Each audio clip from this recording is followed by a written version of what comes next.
Hello everyone. Hindi कक्षा में आपका स्वागत है। आज की हमारी कहानी है कद्दू और बेलफल। तो देखो बच्चों, आपने कद्दू और बेलफल तो देखा ही होगा। इस पर मैं आपको एक कहानी सुनाने वाली हूँ। हिंदी की कहानी, हिंदी स्टोरी। तो सुनना है आपको? चलो फिर हम सुनते हैं कद्दू और बेलफल की कहानी। तो सबसे पहले मैं आपको कद्दू और बेलफल कैसे होते हैं ये दिखाती हूँ। तो देखो, ये पहली पिक्चर आपको दिख रही है बच्चों, ये है कद्दू और दूसरी पिक्चर में है बेलफल। देखो, कद्दू और बेलफल, ये जो है कद्दू आकार में बड़ा होता है, वज़न में भी ज़्यादा होता है, और बेलफल जो होता है वो छोटा, अपनी बॉल गेंद जितना छोटा सा और वज़न में भी कम होता है। चलो आओ देखते हैं इस पर क्या कहानी है। तो देखो, एक गोपाल नामक व्यक्ति है जो कि बेलफल के पेड़ के नीचे खड़ा है। बेलफल का पेड़ जो आप देखोगे तो वो आकार में बहुत ही बड़ा और लंबा होता है। तो ऐसे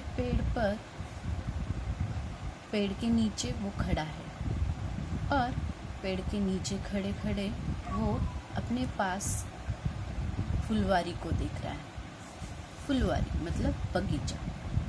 बगीचे में बहुत सारे प्रकार के पेड़ पौधे, न जाने कितने फूल फलों के पेड़ होते हैं। तो ऐसे ही सब फुलवारी पर नज़र डालते डालते उसकी नज़र कद्दू के बेल पर पड़ती है। अभी कद्दू की बेल आपने देखी है बच्चों कभी? तो देखो, कद्दू की बेल, ये है कद्दू और उसकी बेल, जो कि बहुत ही छोटी, कमज़ोर, दुबली पतली होती है। और कद्दू का आकार जो आपने देखा वो बहुत ही बड़ा और मोटा होता है। कीमान उसका वज़न 25 किलो होता है। इतना बड़ा कद्दू। तो अपना गोपाल जो है, उसकी नज़र जब इस कद्दू पर पड़ी तो वो सोच में पड़ गया कि इतना बड़ा कद्दू और इतनी छोटी कमज़ोर बेल पर कैसे। और बेलफल जो देखा तो वो इतना बड़ा और इतना छोटा, और इतने बड़े पेड़ पर इतना छोटा सा फल।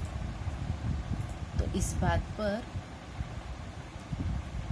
तो ये बेलफल और ये बड़े पेड़ पर होता है, तो कद्दू जो है वो छोटी सी कमज़ोर बेल पर। तो इस बात पर गोपाल सोचने लगा, अगर इस सृष्टि का निर्माण मैंने किया होता तो मैं ऐसा न होने देता। मैं क्या करता, इस मोटे कद्दू को इस बड़े बेलफल के मोटे और लंबे पेड़ पर लगा देता, और बेलफल जो है, जो इतने छोटे से हैं,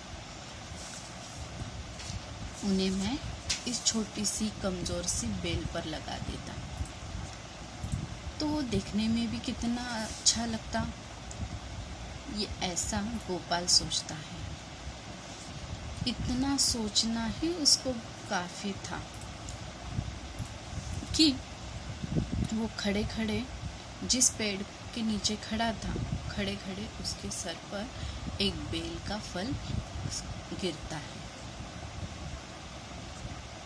और वो बेल का फल जब उसके सर पर गिरता है, वह दर्द के मारे तिलमिला उठता है और वो करहाने लगता है और बड़बड़ाता है, मैं भी कितना गलत सोचता हूँ। अगर इतना बड़ा कद्दू बेलफल की जगह होता, 25 किलो का कद्दू अगर बेलफल की जगह होता और वो अगर मेरे सर पर गिरा होता तो मेरा क्या हो जाता।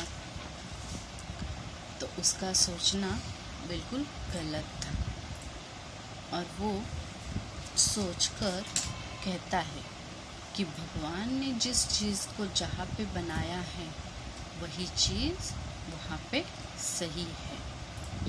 तो देखो बच्चों, इस कहानी से आपको क्या सीख मिली कि जो भी प्रकृति का है, जैसे है वो वैसा ही है और वो वही उसके स्थान पर सही है। तो कभी भी हमें प्रकृति का अनादर नहीं करना चाहिए। तो बच्चों, आप ये कहानी दोबारा पढ़ो, समझो और इसके नीचे दिए हुए प्रश्नों के उत्तरों को लिखो और समझो।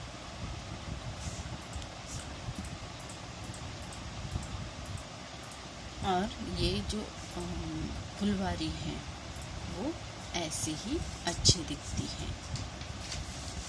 धन्यवाद।